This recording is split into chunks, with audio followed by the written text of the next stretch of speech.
सुबह पूरी तरह पेट साफ नहीं हो पाया तो लग गया ना पूरे दिन पर ताला। इसलिए सॉफ्टवैक 100% नेचुरल एक्टिव से बना क्लिनिकली प्रूवन फॉर्मूला जो दे पेट को साफ होने का पूरा सेटिस्फैक्शन। सॉफ्टवैक, रहो हल्के, जियो खुल के। कुछ महीनों से आप ये देख रहे होंगे कि बॉलीवुड के टॉप नॉच एक्टर एक्ट्रेसेस जो कि अपनी सुरक्षा के लिए कितना ही पैसा खर्च कर सकते हैं, उनके व्हाट्सएप चैट सोशल मीडिया पर कुछ यूं ही वायरल हो रहे हैं।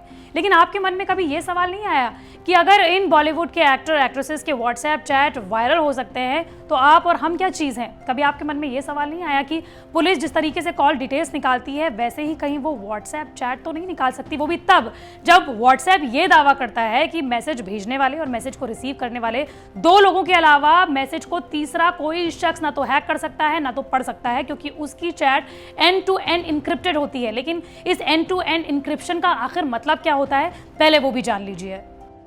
दरअसल जो आप मैसेज भेजते हैं उस पर एक ताला लगा हुआ होता है और जिसके पास ये मैसेज भेजा जाता है सिर्फ उसी के पास इसकी चाबी होती है। हर नए मैसेज के लिए एक नए ताले चाबी का कॉम्बिनेशन होता है।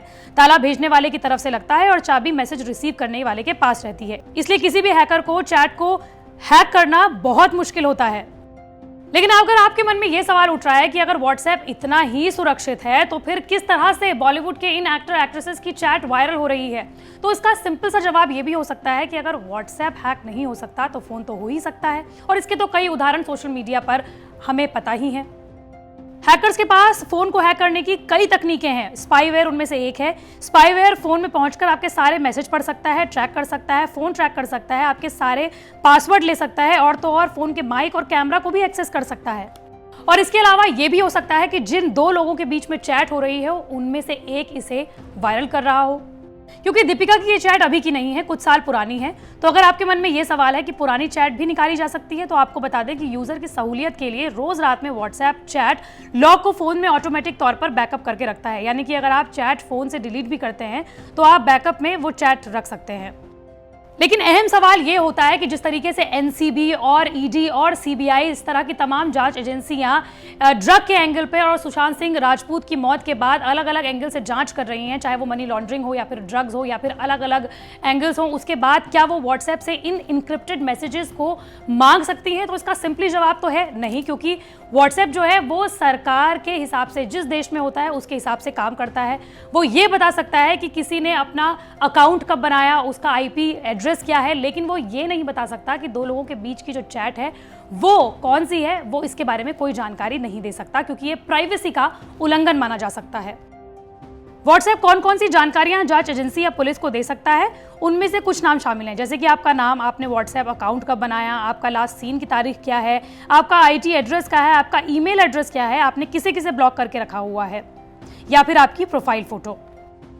हालांकि जांच एजेंसियों को यह जरूर बताना पड़ेगा कि वो व्हाट्सएप के बारे में, व्हाट्सएप की जानकारी किसी शख्स की क्यों मांग रहे हैं और उन्हें पुख्ता जानकारी व्हाट्सएप को देनी होगी, तभी व्हाट्सएप उन्हें इस तरह की तमाम जानकारियां चैट के अलावा दे सकता है। लेकिन सवाल यह है कि दीपिका पादुकोण और उनकी मैनेजर करिश्मा के बीच की जो ये बातचीत है वो 2017 की है और इसका जो सोर्स बताया जा रहा है वो एनसीबी बताया जा रहा है। एनसीबी ने इसको किस तरह से हथियाया, इस बात का राज एक स्क्रीनशॉट में ही छपा है जो कि हम आपको नहीं दिखा सकते।